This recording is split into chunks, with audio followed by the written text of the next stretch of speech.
such sights to show you.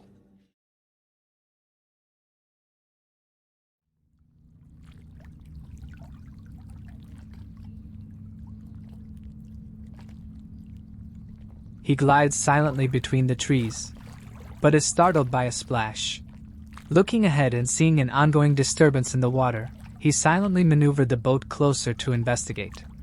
A duo of Indian manatees is meandering about the grass beds. He typically doesn't like to bother these gentle creatures but observes discoloration on one of their backs. He cautiously approaches the pair. Manatees are often the victims of boat propellers ripping through their backsides. It's a sad but ongoing issue the species is dealing with. The manatee in question, the smaller of the two, is equipped with a GPS tracker. The device is little more than a buoy attached to the manatee's tail. Quite bulky, but appropriate for the behavior of a large and slow-moving marine mammal.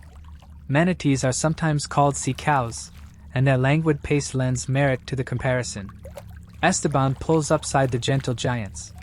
There is never any lack of awe when seeing these creatures up close. The tagged one is about the same length as Esteban, 6 feet. The big one is longer than the kayak, probably a male following around a female. He examines the perplexing marks dotted across the behemoth's back. The telltale sign of a propeller strike is equivalently spaced out gashes resulting from a spinning propeller. These were not indicative of such an injury. Instead, these marks look like it was caught in something. Wounds starting shoulder high on the beast and traveling down towards the belly. Strange, he thought.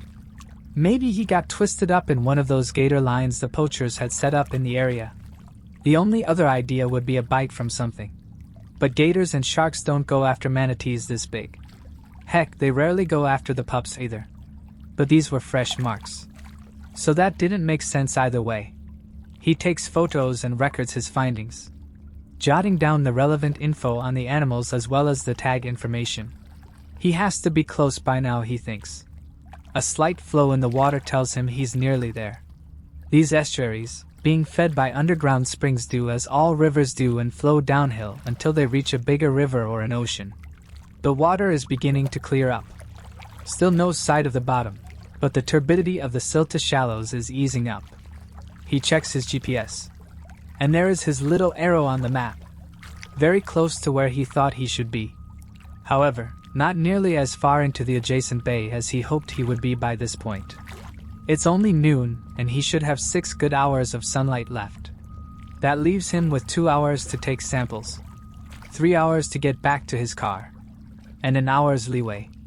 Perfect. He rests his paddle across his lap and retrieves his lunch bag. He removes a tuna sandwich and an apple from the bag, closes it back up and slides it back into the storage compartment. The soggy white bread is disappointing as he takes a big bite of the sandwich. Need to get some rolls, he thinks to himself. Kaiser rolls would be good. He takes a sip of water to wash down the soggy sandwich and takes another big bite. Chewing this, he gazes over the side of the boat as he leisurely floats along. Fish are in abundance beneath him, and he spots a turtle traversing the weeds below. Too deep to tell what it is. Not a slider.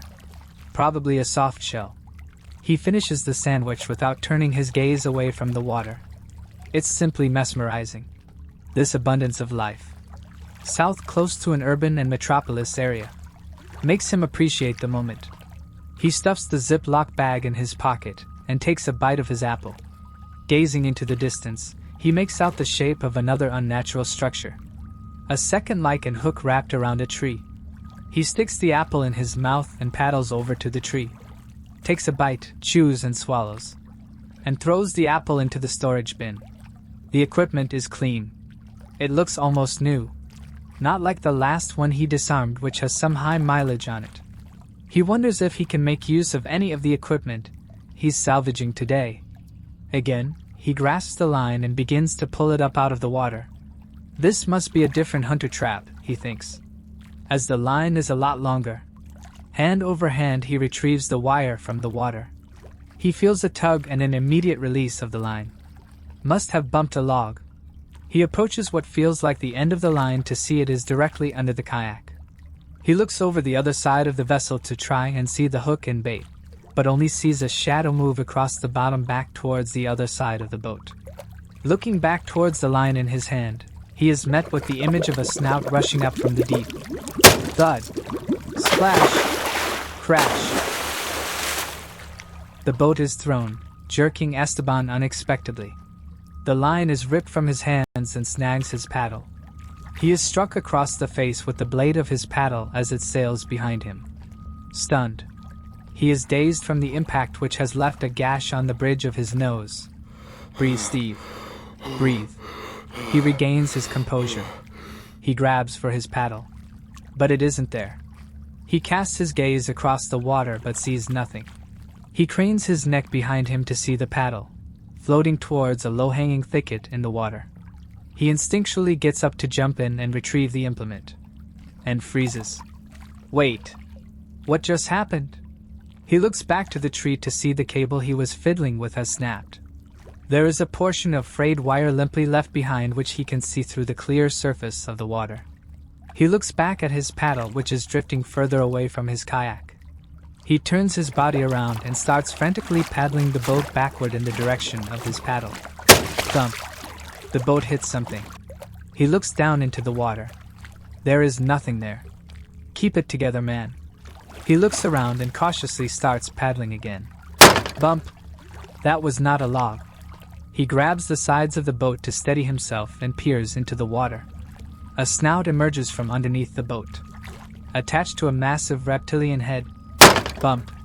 The back of the animal impacts this boat once again. The torso of the beast continues to widen as it passes silently under the boat. Without warning, the creature doubled back, rearing its massive skull out of the water and capsizing the boat. A sudden megrim grasps him as if by the throat. His body momentarily limp in the water. He hears the splash of the water as if it were being read to him by his grandmother before bedtime. Long drawn out, detailed, and with solemn delivery. Each bubble resonates through his consciousness. A symphony of bloops and gurgles. After what seems like an eternity, the noise recedes. He springs to the water's surface like a whale after an impetuous breach preceded a fruitless dive to the abyssal depths. He gasps, inhaling a mouthful of water into his lungs, and reaches for the boat. His gut reaction is to scramble and claw to get out of the water in any way possible. But if he climbs on a capsized kayak, he's still going to be in hot water.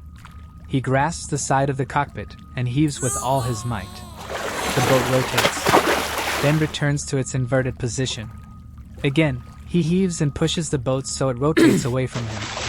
Nearly having righted the boat, he is abruptly yanked underwater by his ankle. The boat again returns to its capsized orientation.